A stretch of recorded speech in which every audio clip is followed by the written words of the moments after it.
On this week's episode of Transforming the Truth, I sit down with somebody that I have known since elementary school. Her name is LaDonna. She's a very strong mama bear of 4 kids, and I had the pleasure of having an amazing conversation with her over Zoom because unfortunately COVID is still going on. We talked about all things mama, raising her kids with Black heritage, her fears, her heritage, and we also got into some of the actual trauma that she's been through since having her 4th child. And she was so gracious and so willing to open up and explain her experience with what had happened. So just know that she will tell her story about having her child and what happened after that, because it was very traumatic for her. So if that triggers anybody, here's your trigger warning. Other than that, I really hope you enjoyed this episode, and stay tuned. 2 weeks from now, there will be another episode. I will let you know when that is. And here is the interview on Transforming the Truth with LaDonna. Hope you enjoy.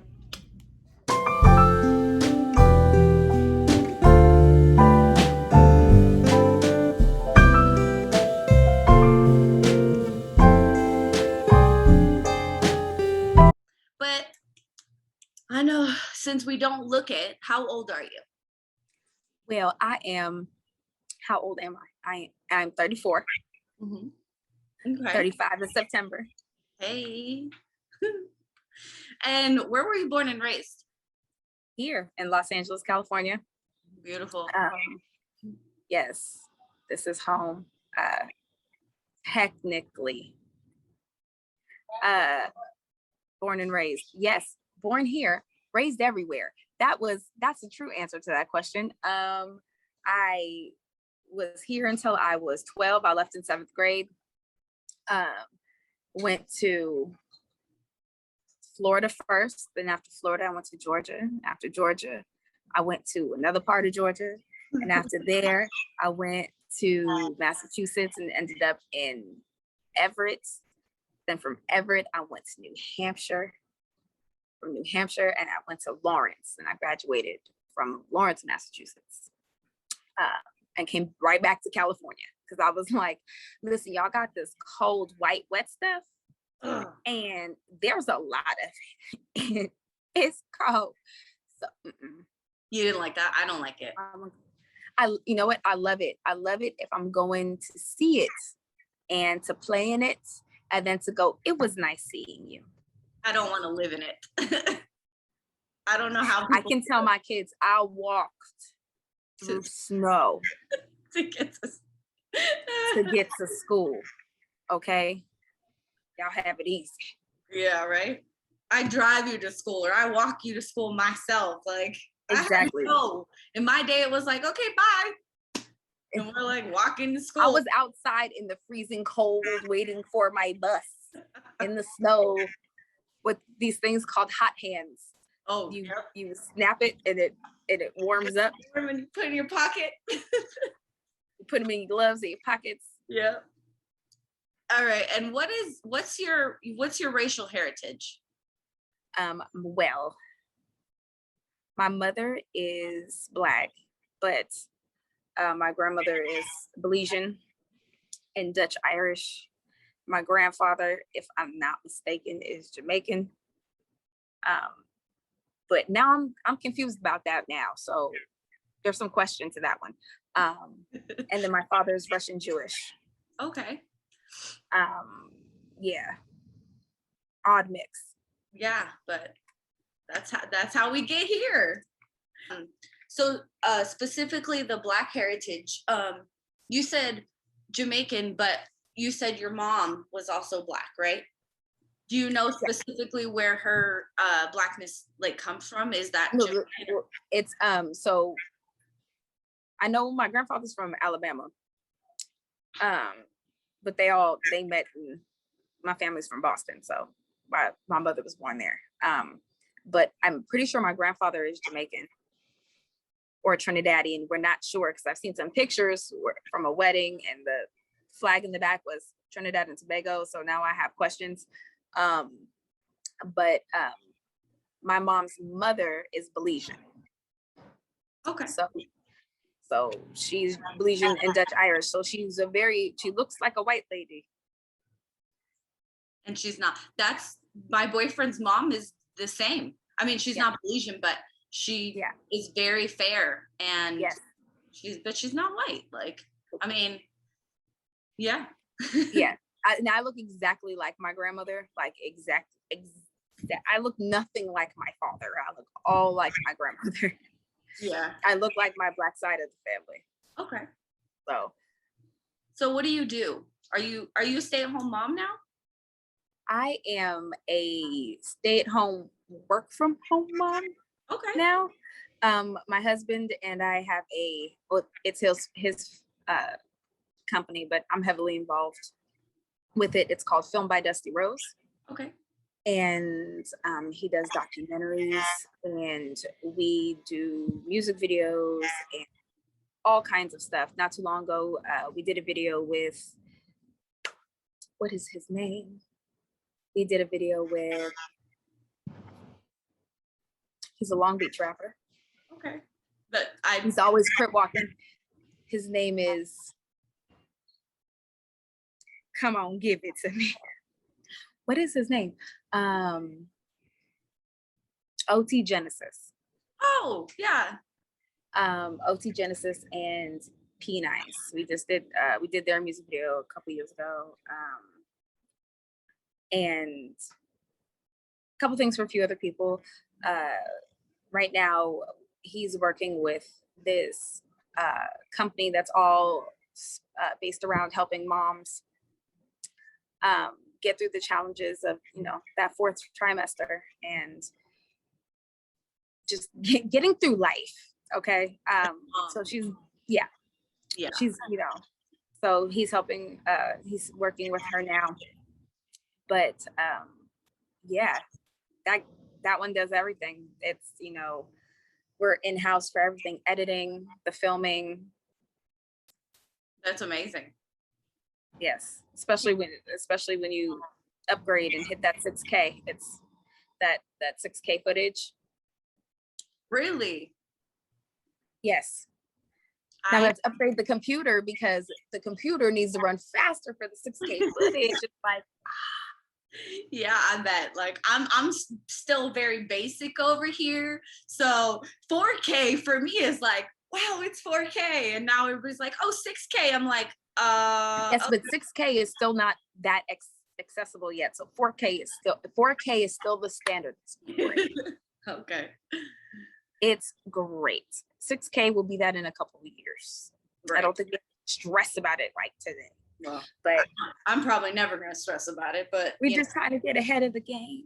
That's great. But also I help people with their online marketing, and I'm not professional in any of it, but for some reason I have a knack for it. So, I'll do the product shoot part of the company. Make sure people's stuff looks pretty. That's a good team right there. That's good. That's amazing. And then if I'm not helping him with that, me, myself, I style. So I will be styling or acting with the kids. Yeah. Teaching the kids to sing. Because they are gorgeous. Thank you. I made them from scratch. I made them myself. And I almost died for the last one. And how many of them do you have? How many children do you have? I have 4 little monkeys, 3 boys and a new baby girl. Oh. So is it scary raising children with Black heritage? Like, are there specific, I mean, obviously the question to that is yes, but like, what specific fears do you have? Well, my fear is that because my oldest is it's different because I grew up mixed already. So I already lived that life. I already know the life they're about to live. Yeah. And I grew up knowing I was Black. My mom told me, you Black and you nothing else. You came from me. You are Black. So I knew I knew I was Black. And the fact that my father was a white Jewish man meant nothing to me. Okay, well, you must be Black now too. That's how my brain worked. Yeah. And technically, I'm not too sure he's not Black now. He's very close. But me growing up that way, I never questioned it. It never dawned on me that I was anything else. I got that I was mixed. Okay, yeah, I'm mixed. But at the end of the day, I'm Black. My birth certificate says African American. It doesn't say other, it doesn't say anything else. It says African American. Right. So when the government sees me, they see a Black woman, point blank, period. So I think that's why my mother raised me like that, is because at the end of the day, you came from me. And when they see you, they will see me. So when it came to the boys and them being so many different complexions, because I gave birth to everything. My oldest is a whole Jewish kid. He's a whole Jewish kid. And then my middle one is he's just so beautiful and caramel, and he's got the curls and his smile and the dimples. Oh, that boy fine. And then, that boy fine. And then my Wessie is just, that's my tank. He is a bulldozer. He's a third born. That's it. That's all I gotta say. He's a third born. And he is Micah's complexion with Avery's hair. And having to explain to them, don't let anybody separate you. You guys are brothers. Don't let them try to tell you you're not brothers, because we've had to deal with that already. That's not his brother. Really? I went to enroll one of them in school.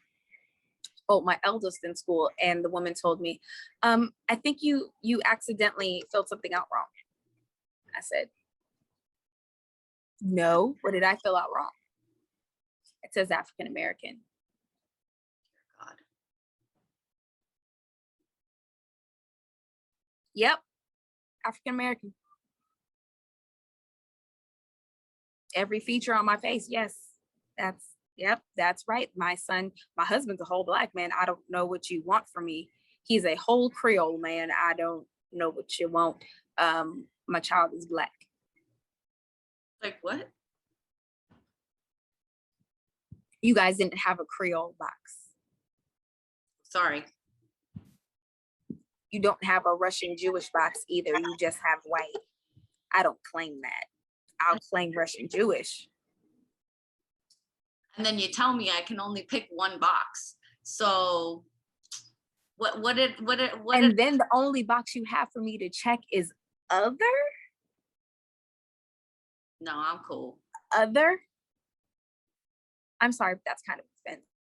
Yeah, very much so. Okay, so people trying to pit them against each other or separate them. Like I was saying, the woman at the school told me that, I checked the wrong box. He's not African American. Thank you. Motorcycle. That he wasn't African American. I checked the wrong box, so I had to check her because please don't get me sent. You're not gonna tell me what I'm gonna put there. Like what? Ma'am. My mother did not raise a punk. Okay, so we're not about to sit here and pretend like you just gonna sit up here and tell me what my lineage is, who my family is, right, and where I come from. We're not gonna do that. Yeah. I've had people call me the nanny.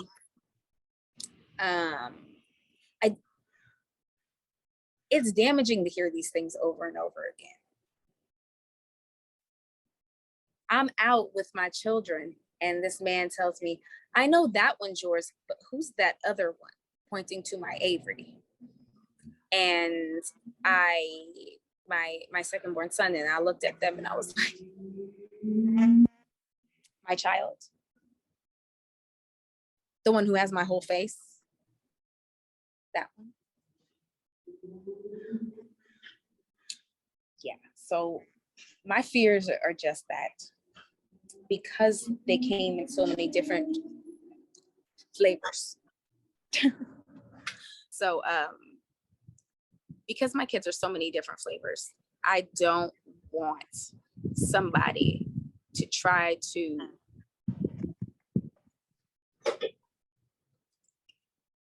get them to be against each other. Yeah. Get them to think that one's better than the other because this, that, and the other. That no. Right. No. Yeah. So do you have any plans to talk to them about the people or the situations, or have you already started that they will encounter out in the world having Black heritage? Oh, every day. It gets practiced every day. We have to have conversations every day. Yeah. It has to be, it has to be a constant conversation, I feel like, in a Black household, because even if they're going outside my front door to play, it needs to be a whole conversation. Right. Because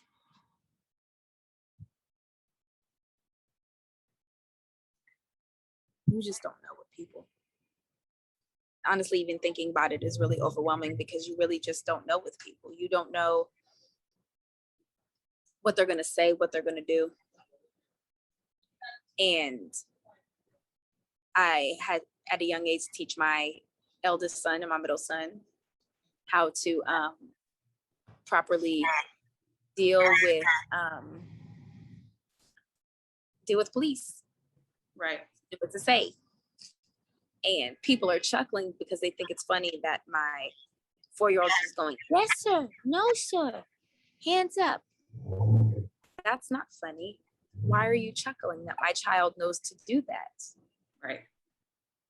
I didn't do it to be funny. I did it so my child would be safe.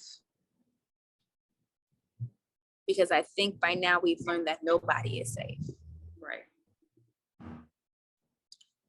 It's at this point, them going to school, them leaving me for 2 seconds, and all of that gives me a heart attack, but I can't stop them from going outside. I want to, but I know that I can't stop them from living a life. But damn, don't they make it so hard for you to let them? They do. It's so hard. And everybody assumes because, on a mom website I was on, a mommy page, I had a woman tell me, after everything happened with Trayvon Martin and the verdict came in, that I should feel lucky that my son was so light. Oh.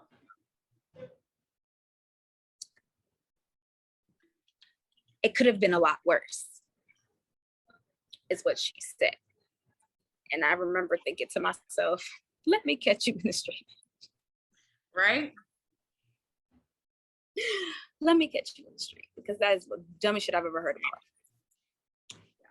my life. And that's how these people think. And that's what I'm scared of. Those are the things I'm scared of. That's why I'm in the house. I have to teach them how to be together all the time, because those little things, those little comments, how Micah looks, how Avery looks, they're going to try to pit my eldest against my middle. Right. So that's what I have to prepare them for every single day, because at the end of the day, Mike is going to have to make sure he has Avery's back. He's going to have to make sure that he watches Avery's back. He's going to have him like nobody else will. Right. That's something, honestly, that I didn't, because I mean, I know that obviously they're all your children, but I still would never, that's just something that I would never have thought about. So to hear about that is on top of everything else, because they have Black heritages, that's rough. Yeah. That's really rough. Because they did it to me and my sister. My sister is 6 feet tall, brown skin. They look at us and they're like, no. Yeah. But if you look at our faces, we have almost all of the same features. But people, They can't see it because she's browner and she's tall. yeah. But they're actually- not looking at that. They're not. And that's the other problem. People are not looking and paying attention to their own biases and all those things, and it's like herding cattle. Like, you all have the same thoughts. Like, don't you want to think for yourself? Like, what? It's something, and that's why I have these conversations, because I don't that's not me. It's kind of never been me. I just don't understand how you can just sit by and do these things. And I know there's reasons, and my boyfriend and I, we have these conversations all the time, because I'm trying to find these ways to change it or wrap my brain around the way they think, so that I can get in there and make them think differently. But I mean, who am I to say? But this is my part. This is just who I am and what I'm doing. Yeah. So, but that other things, you bringing up, just them having different complexion and being told they're not brothers, like, that is insane to me. Like, I can't even imagine that. Are there things that because we know they don't teach Black history at Yes. school, like, and in my opinion, that's obviously a huge loss, because now all these different mixed race kids or kids that are not white don't get to see representation of themselves. So No. Are there things at home that you do or teach them or educate them on when it comes to Black history? Oh, every day. I have no choice, honestly, because my mother would probably fly and beat my behind. I'm not gonna lie. We're gonna tell the truth. But yeah, no, every day we try to, not every day, but we Black every day. So Yeah. But our house is always filled with music. We're always watching movies. We're always having conversations and trying to make sure the kids understand where things come from. So let's say we buy the kids some Super Soakers. We talking about, did you know that a Black man invented this? What? Yep, come on, let's go look them up. When we're introducing things, did you know?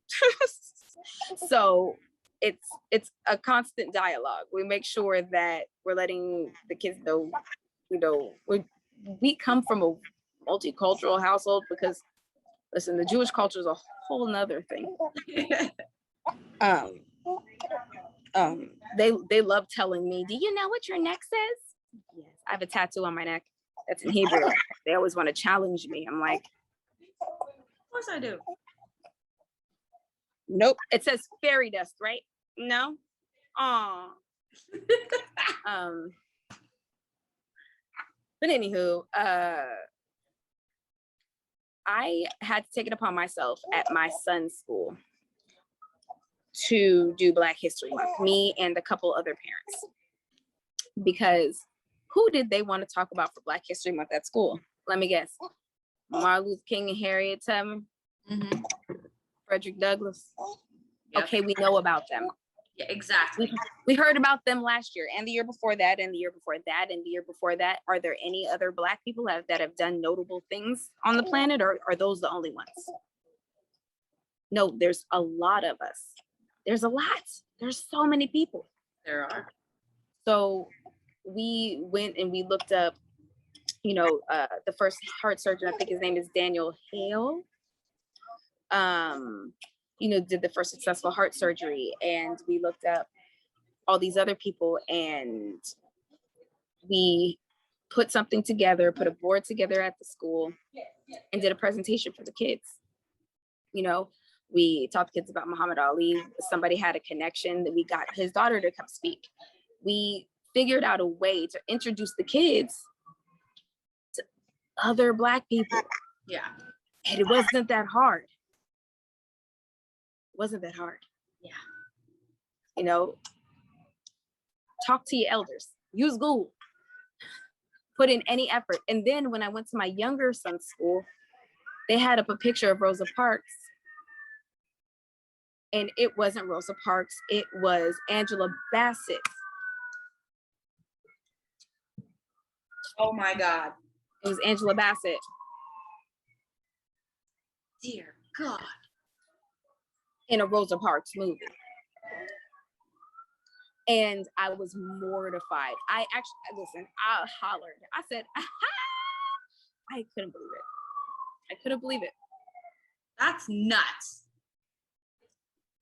So it's just so obvious how much no one cares.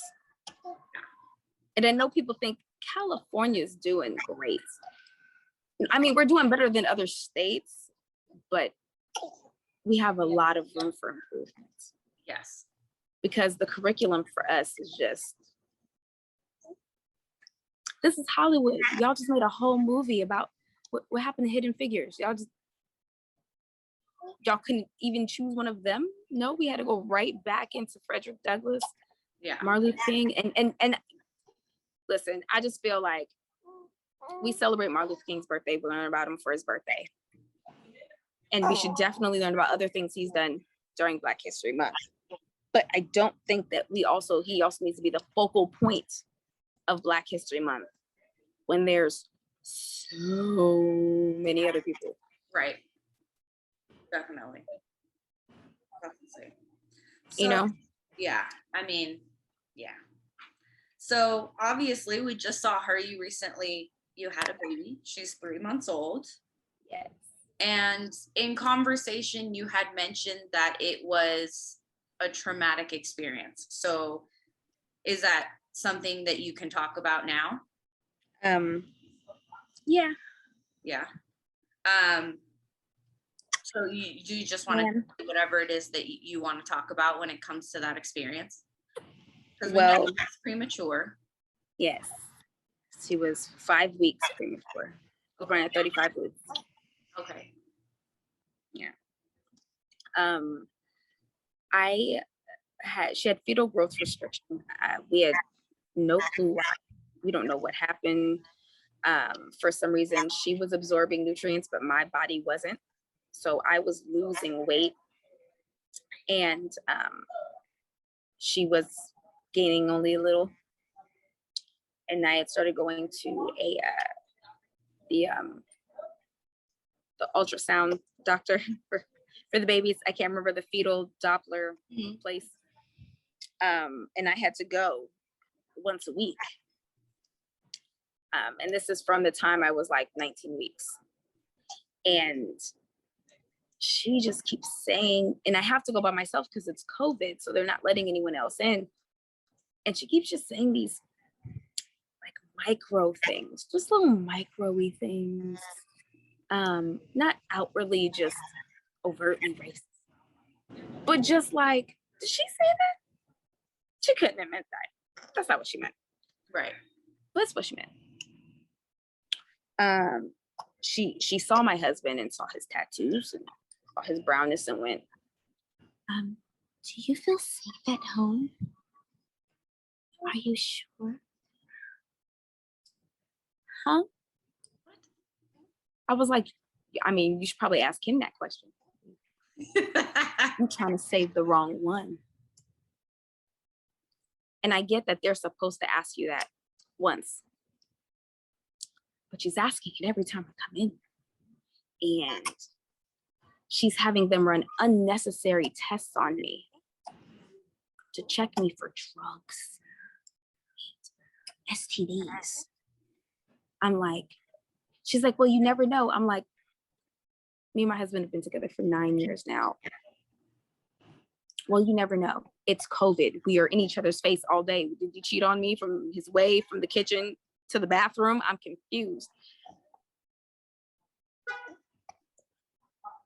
It's just, what? So she had them run all kinds of tests on me, all extremely unnecessary. And I am talking to my OB and I'm asking him, you know, why are these tests? Why is she running all of these on me? What are these? And he explains every test to me. And I'm like, excuse me? That's not what she told me these tests were for. It was just to check my blood. She told me it was to check my blood to see why this was happening. No, she was running drug tests and other kinds of tests on me. And my doctor was like, I told her they were unnecessary, but she asked because she's the specialist, I have to run them. So yeah, that was basically all of my experience. Was just to the point where I had to have my cousin, who is a neonatal nurse, on FaceTime with me while I went to my appointments, so I wasn't by myself. I did not feel safe. Right. I didn't feel in a safe space. I secretly recorded the woman, everything, because I was just like, I don't feel comfortable. Right. And then I finally switched doctors, but by then it was pretty much too late. I was going to, I was like 30 weeks and going to the fetal, a new Doppler place. And she was still small. They still couldn't figure out why. All they knew was that she's getting nutrients. I'm not, I'm not absorbing anything. They don't know what's going on with my body, why that's doing that. They don't know if I'm going to be able to make it to 35, to 40 weeks. Then I have a scare and I end up in the hospital at 34 weeks. And all of a sudden, all these people are rushing in my room, telling me they need to do a C-section immediately. They got to cut her out. They got to cut her out. They got to cut her out. They're frantic because all of a sudden her heart just went non-existent. And I have a nurse with me who looks like my cousin, who has been helping me through this whole process, which was amazing. I think God set that all up. Not only that, when I'm walking into the hospital, I ran into the doctor who delivered me, who was one of my mother's old friends. And when all of the commotion started happening, he ran into the room to check on me to make sure I was okay, and kind of helped diffuse the situation where I didn't end up getting a C-section right then. I ended up getting a steroid shot and so that they could do the C-section the next day. But her heart calmed down for long enough that they could send me home. By the time I went to my next appointment, a couple days later, they were telling me that I needed to go to the hospital and have her. And I'm like, but she's 35 weeks. It's okay. She had the steroid shot for her lungs. She'll be fine. And so I went to the hospital. I came home. I tried my best to, get the kids together. My cousin came to help. My cousin was absolutely amazing. My mother-in-law came to help and got the boys. I went to the hospital and went to have a baby. And C-sections are terrifying. and the anesthesia makes me shake. I was shaking so hard that I had to focus on not shaking because I was scared I was going to make them cut something that they weren't supposed to. Right. And I feel like my lungs are collapsing. And everybody's asking me questions and talking to me and touching me. And I'm like, I'm not here. I'm just like, please stop. Just let me get through this. No, I can smell my flesh burning. I'm like, this is not awesome. I'm terrified. Yeah, so the next thing I know, they're showing her to me, flailing this baby over me. And then they're like rushing over, they're checking her, making sure she's okay. I got my tubes taken out. So my surgery went a little longer. And they had to take her to the NICU. But obviously she was fine because we watched the video and took them 18 minutes to put oxygen on her. I also remember hearing them say vividly, "Ooh, her skin is so thick."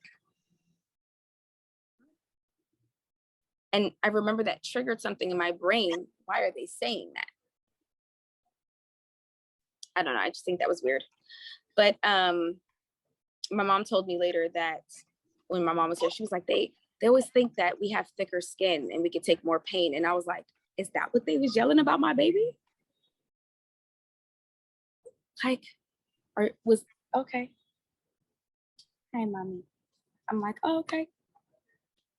I see. Understand now. They take her. My husband goes with her. I'm in, the room.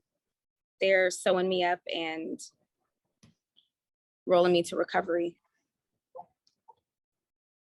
And I feel like crap. I feel like I've been hit by a bus. My anxiety is super high. Little did I know at that time I was bleeding into my abdomen. They had given me, I'm allergic to latex. They had given me a latex catheter. Oh my God. Super fun. And yeah, I didn't meet my daughter until the next day. I didn't meet her until 9 o'clock in the morning the next day.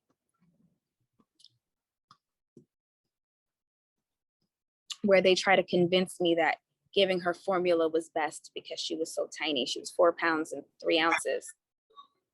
They were trying to convince me to give her formula. They were telling me that formula was going to be better for her because it's going to help her put on weight so that she could go home and all this other stuff. And I walked in there and I looked at them and I said, I'm going to breastfeed her. And since I was a C-section, I had to go back up to the room a lot. But I would get wheelchaired down there every 2 hours to feed her and to give her skin to skin. Yeah. We had the feeding tube out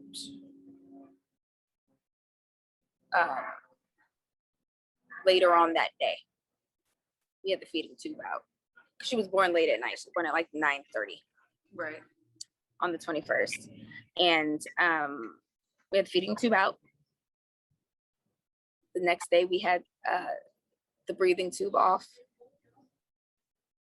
Because I was there every 2 hours. I was feeding her. And if she was taking my breast fine. And I was pumping when I was away from her so that if she needed milk when I was gone, they could give it to her. And every time I went there, they were trying to convince me to not come down so much. And they were trying to convince me to give her formula. And I'm looking at them like, no. Oh, forgot the best part. Right after I had her and they get me in the room, my doctor comes in and he goes, well, she's probably going to be in the NICU for a month.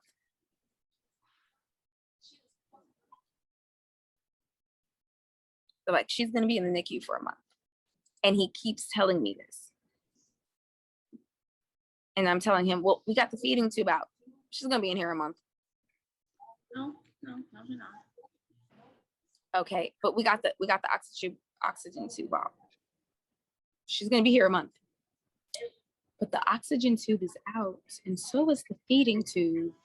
Why is she still and she's taking my milk. Me and the baby got sent home the same day. See.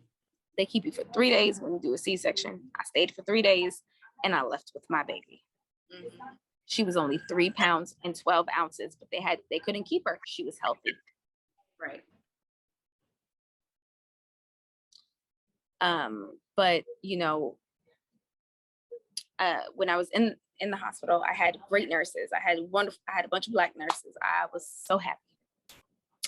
I had a bunch of minority nurses and nurses from other countries. And what I noticed was that the white nurses don't do the massage for your uterus after you have a baby, Mm-hmm. to push out anything that's not supposed to be there and help with clotting and all that stuff. You know, so I know that would have helped so much, but they didn't do it. Only the Black nurses did. They were attentive. The white nurses did not make sure I had my medication. The Black nurses did.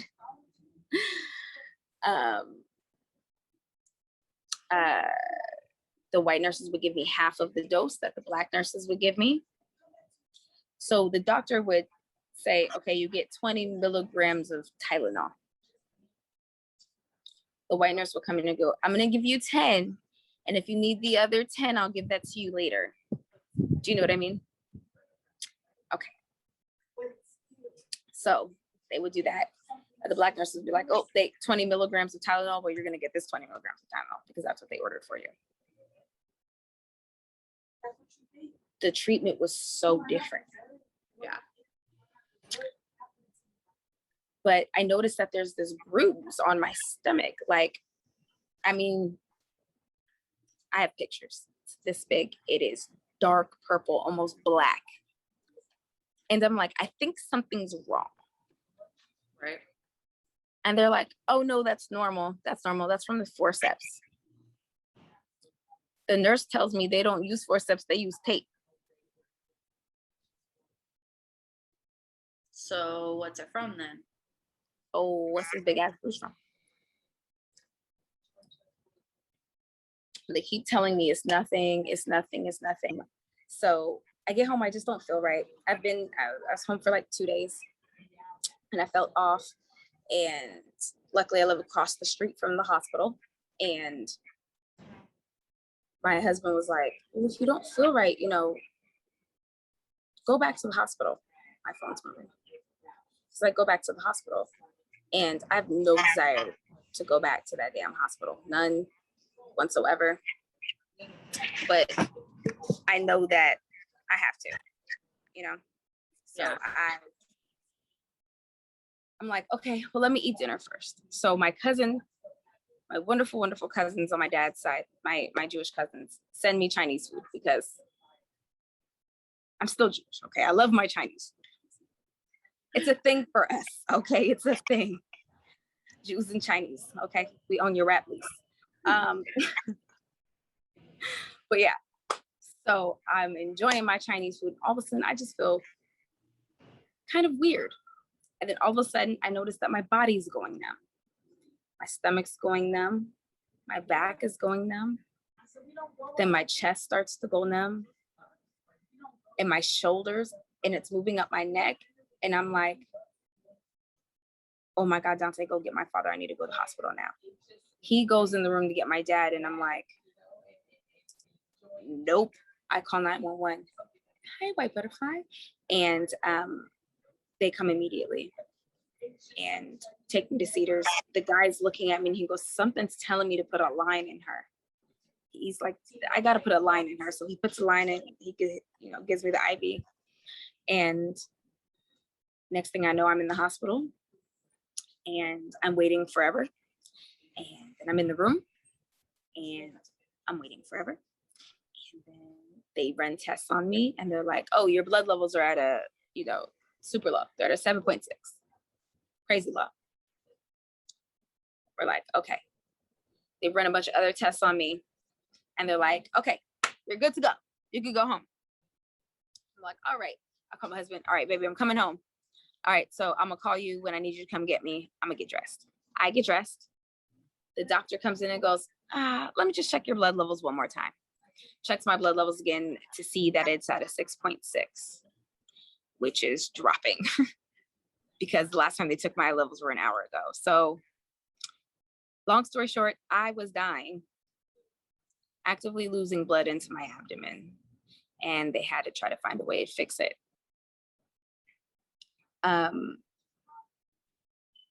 Yeah, that was a hard thing to process. Having to get blood transfusions, and I'm looking at myself in videos and pictures, and I realized that one half of my face wasn't moving, and then I was paper white. Is a hard thing to watch.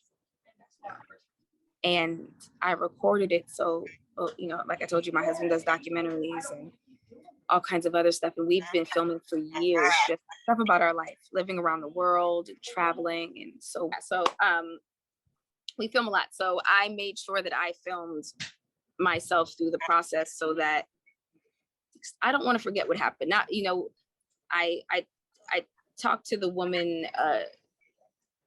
for the board of the hospital who deals with, minority mothers and their treatment. And,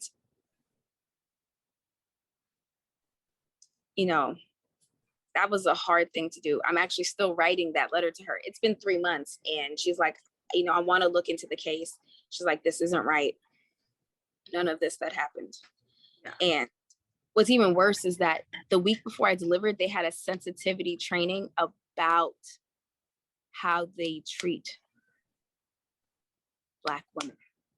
Yeah, it's the birthing experience in the US already is terrible. The statistics for the mortality rate is insane compared to other countries. And then on top of that, when you factor in minorities and the bias that white doctors have, thinking that Black people have higher levels of pain tolerance, which is a lie. We're all human. Black males statistically, on average, consistently have higher blood pressure, even at a resting rate. Because when you always have to be on guard. I mean, there's so many factors that I just, we had a sensitivity training. Okay, great. I understand you, but you shouldn't have to have a sensitivity training when it comes to minorities. You should have the same sensitivity level for every human. Like, at the end of the day, a person is a person. You are in a position to where it is not your job to tell me how you think I'm trash because my dad's a Jew and your mom is Black. That's not your job. Right. Your job is to deliver my baby safely, to make sure you sew me up properly and keep me alive. That's your job. Yeah. That's it. When I used to work at Victoria's Secret, I didn't tell people, you have no business buying them drawers. It's not my money. No, not my business. Not my business. Yeah. I'm going to tell you buy more so I get the commission. You feel me? Make your money and mind your business. I expected more. I honestly expected more from the hospital I went to. I expected more. Yeah. I mean, as you should. It doesn't matter who you are. If you choose that profession, I'm not just going to treat white people like. Exactly. I'm sorry. For a lot of people. Yeah, so I'm so sorry that is the experience that you had, because it's just not okay. And the worst part is that people expect you to be okay after. Do you know what I mean? Like, yeah. Okay, well, that was 3 months ago. Okay, but I almost died. Yeah, it's not. And that's why I was like, I don't know if she wants to talk about this. Like, So I asked, and Yeah. you didn't, and you're not ready, and it's still really hard, or maybe you never want to talk about it. Like, not I everybody. feel like I have no choice. I feel like and this is not for everybody. So by all means, if you're somebody who likes to keep things private, then that's your prerogative. But for me, I feel like I have an obligation. Kids are fighting. I feel like I have an obligation to tell what happened to me and tell my story, because if I keep silent, that leaves the door open for it to happen to another woman. Right. Another Black woman will come in here, or some other type of minority that they decide is their enemy of the week. It's always different. I don't know. I feel like they spin a wheel.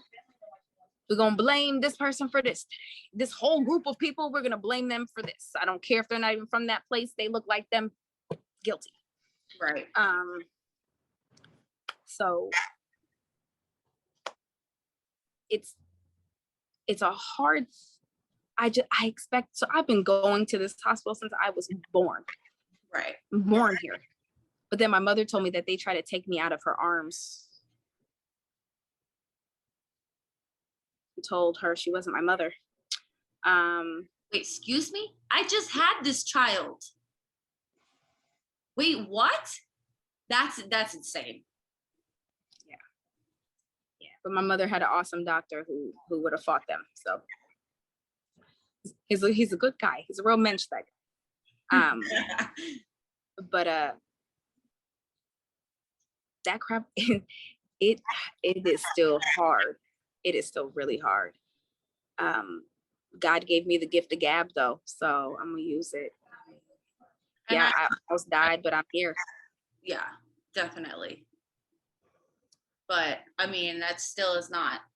It's not easy to just accept. I almost died. I'm still alive, though. Like, but you didn't, and everybody thinks that you should be okay because you didn't. And I'm like, I can't. Yes, I'm okay physically. I've healed. My bruises gone. I still have like this. My skin is colored weird from the giant pooling of blood in my stomach, but still, it's a lot. My husband almost lost his wife. I know. He had to take care of a newborn baby girl by himself. And the other kids. They were gone. They were at the grandma's house. I know they would have been hurt, but he was here by himself with the baby, and the kids were at their grandmother's. Thank God. Thank God. And, he's with this brand new breastfeeding newborn, and he's just like, help. Yeah. What do I do? I thought I was gone. I was like, I'm gonna die. I was trying to come to terms with it in the hospital. I was trying to process it, because the doctor walked in my room and looked at me, and he was like, if you don't get these blood transfusions, you are going to die. And I said, if you don't get the fuck out, you gonna die too. We're going out together, apparently. Because first off, I was tired. I wasn't in the mood. And yes, you don't get the fuck out, you gonna die. It's me and we gonna be casket buddies. Gonna get from around here. Yeah. But people don't understand, like, you had to go through that, like you just said, like you were trying to come to terms with it. Like, I mean, we all have to come to terms with the fact that we are going to die, obviously. Yeah. But to come to terms with it, that's going to be cut short, and that you have children and a husband and you just had a baby, like, you don't forget that you had to go through that, or you had to have those thoughts. So why do I have to be okay with it when it's not okay? Yeah. I mean, I'm here and I'm okay, but that doesn't mean I have to be okay with it. So It means that I'm okay, but it doesn't mean that I'm okay. and I, you know, And that's somebody who I already have. I'm pretty sure I've been misdiagnosed 100 times, but I already have bipolar disorder that we don't think is bipolar disorder. We now have figured out it's severe PTSD and all of these other things, anxiety disorders and uh, uh, uh, ADHD and um and severe. What do the vets have when they come back? the what? PTSD. There we go. Severe PTSD and ADHD and anxiety. And I'm like, okay, so I've been misdiagnosed my whole life. I've been walking around here thinking I'm bipolar. All I know is that my brain don't work like other people's. And there's all this stuff going on. And I'm trying my best to hold it together. And I'm unmedicated. Because And I just had a baby. So my emotions are. So how that's a lot to process. And I got to process it quick because I still got to take care of 4 kids. right. Now, since we're here, so I have a bachelor's in psychology. Mm-hmm. I'm by no means a doctor. I cannot psychologize, as I jokingly call it, anybody. But I am noticing, and this is something else that I think is great, where we get to touch on that in the Black community, it's not as welcoming to accept that maybe you're depressed, or maybe you have bipolar disorder, or maybe you have PTSD. So aside from, I would say, your family, because you were going through all this stuff, and Mm-hmm. you know, is that something that you notice, or that you can confirm? Because obviously that's not something I know about. It's just an observation and a thing that I hear. Well, yeah, no, you don't have, ain't nothing wrong with you. You just a little sad. That's all. You'll feel better. So how long did it take? Well, I mean, you still say you don't technically have a proper, I guess, diagnosis. Well, yeah, I got diagnosed when I was 19. That was my mother exhibited signs of bipolar disorder or some form of something since I was a little girl. And she went undiagnosed my whole childhood. My sister noticed that she had something, with her emotional health, and she went and took care of it when she noticed it. And I saw how helpful that was to her, because I lived with her at one point, because my mom got sick and I got sent away to another family member, and then went to another family member, then went to my sister, and then we moved around. So my sister raised me. And so when I moved to California, one of the first things I did was tell my father, I want to go get tested. I want to get some mental health help, because I can already tell that I'm exhibiting behaviors that my mother did. right. And so I got help early. Okay. And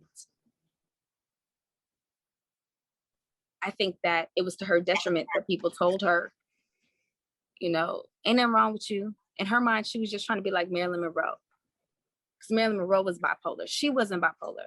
Marilyn Monroe was bipolar, and she liked to copy Marilyn's ways because she loves Marilyn.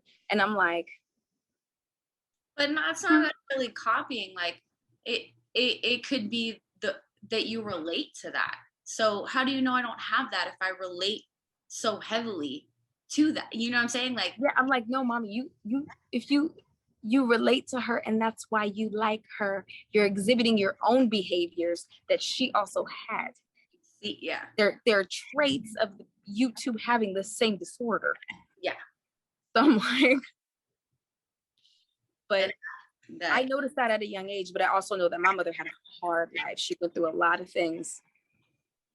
And, you know, she made it through the other side. You know, she had her son die and her husband die. And my brother was 7 weeks old when he died. I cannot imagine. Right. I cannot imagine. I would not be normal. I as an adult, I understand her. I'm like, I couldn't be normal. I couldn't be normal.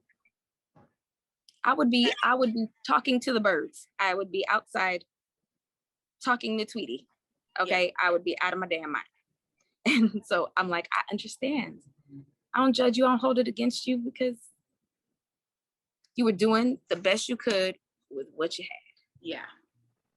And you couldn't be crazy and need help because you would have got demonized. Right. Especially at that time. At that time, you know, in the 80s and 90s, doctors used to do things like, oh, you sad? Well, take these pills to make you feel better. Yeah. Who does that help? And now you got these people who like opioids. I wonder why. Mm-hmm. Oh, you're sad. Here, take this. But seeing me watching their behaviors and going, I don't want to do that. I don't want to raise my kids like that. Right. I don't want to talk to people like that. It made me get help sooner. Yeah. And I wasn't even going in there like, because sometimes it seems now like people think it's really cool to have some sort of something. Like it's cool to have anxiety and stuff. Like, I have anxiety too, yay. And it's not. It's crippling.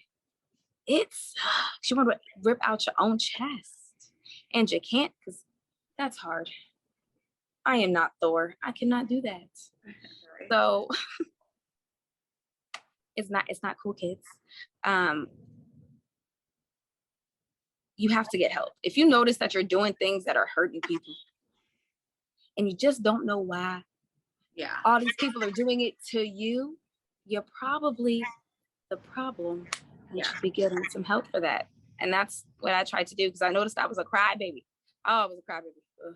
I was horrible to be around. Right. Terrible. At least I know it. I was, yeah. It was not cute.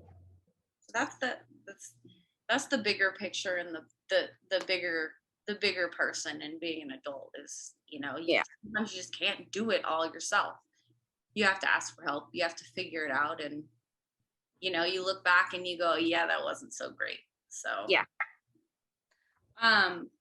So how do you think the Black female experience can be changed? Because when I think about this, I come up very short. Aside from people not being racist, I don't really know what other steps can be taken. And I know that's like a really tough question.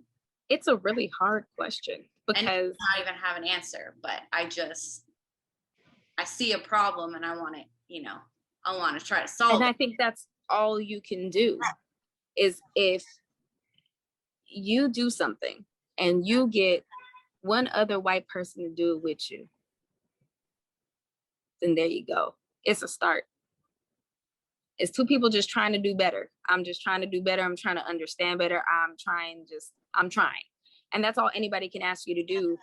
And anybody who thinks that somebody should automatically change their ways immediately and be completely perfect is out their damn mind and is expecting too much. That's too much expectations to put on someone. Right. But for a conversation to start and for people to notice the things they're doing wrong and actively do something to change those things, even in the middle of a sentence. You know what? You trying. Even if you was about to Karen somebody, oh, why are you letting your dog? You know what? I'm a mama business. Never mind. Bye. It's a start. You know what I mean? You tried. You showed initiative. Yeah. Do I hear? No, I don't. But it's hard because my existence is not going to be the same as my sister. My sister is not only Black, my sister is tall. And she fine too. That girl fine. But, you know, And it's not going to be the same as my mom's existence. My mom integrated schools. Mm-hmm. So it's hard to say. Right. It's really hard to say. And I'm very thankful I had the parents I did, because my dad went to school in Chicago, on the south side of Chicago. He's Jewish. So that's back when they had the signs that said no blacks, dogs, or Jews. So, you know, with one parent going through that while the other one is in Boston integrating elementary schools, my dad made sure I knew this. Listen, you are a Black woman. My dad made sure I knew it. My dad made sure I knew where I came from and who I was, and not to let nobody mess with me and do these things. And I think that when you're mixed and you have a white parent, I think that that's important. Definitely. They need to pump up your Blackness like they'll pump up their half. Pump up both halves. Yeah. You know what I mean? I'm sorry, my phone is not loving me. But I think that's all anybody can do, especially if you've got mixed kids. Because I grew up mixed, and I applaud my dad because he didn't try to stop me from listening to the music and all this other stuff. Well, he couldn't stop me when it comes to music anyway. We music. We love music. We listen to all the musics, all the countries and everything. Mm-hmm. So he couldn't stop my shine. But it was to that I got to, I got to see my dad pump up me being Black as much as he didn't really pump up me. He only pumped up my Jewishness, because Jews are all about culture. It's all about the culture. It's all about the Jewish culture, the traditions, so you're Black and you're Jewish. Like, just remember that. Somebody asks you what you are, you Black and you're Jewish. You don't have to walk around and say, hey, I'm half white. No, somebody tells you you're Jewish. Mm-hmm. You're Jewish. Okay. What's something you love about your Blackness? Everything. I love that. I love my family. My Black, beautiful, mixed up family. I was so confused as a child. I didn't know what I was. I thought I was Costa Rican. I thought I was everything. I was confused. The way we just pump each other up and support each other and get hyped for each other, there's nothing like it. Yeah. When we support each other in our community, there is nobody gonna pump you up, especially a Black woman. Nobody's gonna pump you up like another Black woman. Never, ever on this planet. No one will ever, even if all you have on is earrings, yes, they will pump you up and you will feel like gold afterwards. Yeah. And not only that, I'm probably gonna age like my mother, so that's nice. That's also very nice. I appreciate that a lot. But yeah. I grew up, I tell people I'm Black because that's what I am. It's what I put forth, it's what I put forward. For me, it's everything. I don't know. I can't explain it. I can't explain it because it made my kids gorgeous. It made me not age wrinkly. Even though my dad's side of the family didn't age too bad, but things are better. It gave me rhythm. Who is she? She don't even live here. Yeah. It gave me rhythm. I got my personality and everything from my mom. So most of the things I love about myself came from my Black side. What do you love about being a mom? I love watching their personalities form. My favorite part though is when the imagination kicks in. When they finally get some imagination. Yeah. I used to get mad at my son. Make something up. Make it up. Make a friend. Goodness, make the dinosaur roar. What are you doing? Make the dinosaur a cat. I don't care. Just pretend. But when that imagination kicks in is my favorite part. To see the things that they create and make up in their head and the worlds they can build with the Legos, and that's my favorite part. Just watching those personalities bloom. Yeah. And fighting with my husband over who they love more. Always mom. Is there something that you wish people knew about having Black heritage or being Black or raising Black children?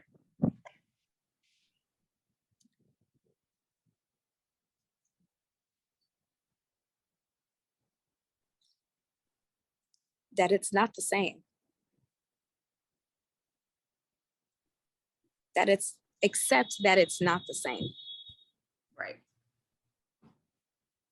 That we are not in the same lane. We can't be.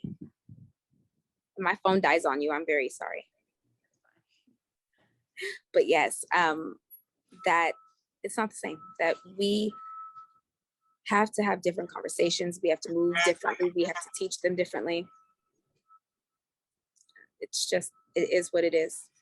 And for them to take initiative to change that so that it doesn't have to be so different. Yeah.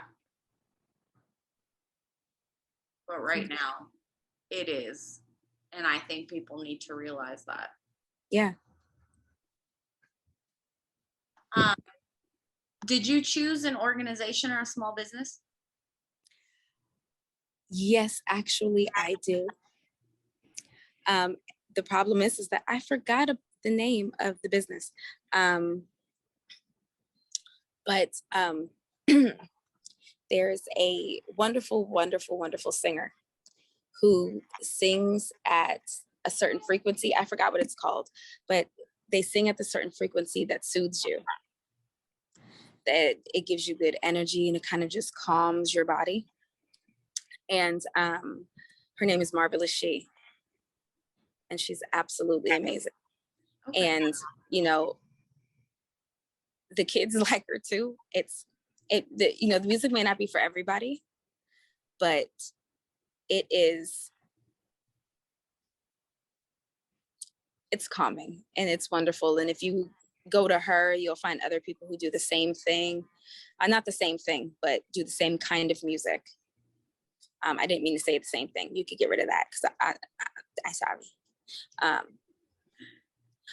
There's people who are doing the same kind of music and it's really soothing and it's good to hear and it's positive, loving energy. And I think that right now people are on the cusp of all of this growth and breaking generational curses and moving forward in lives and building a new structure for the next generation, that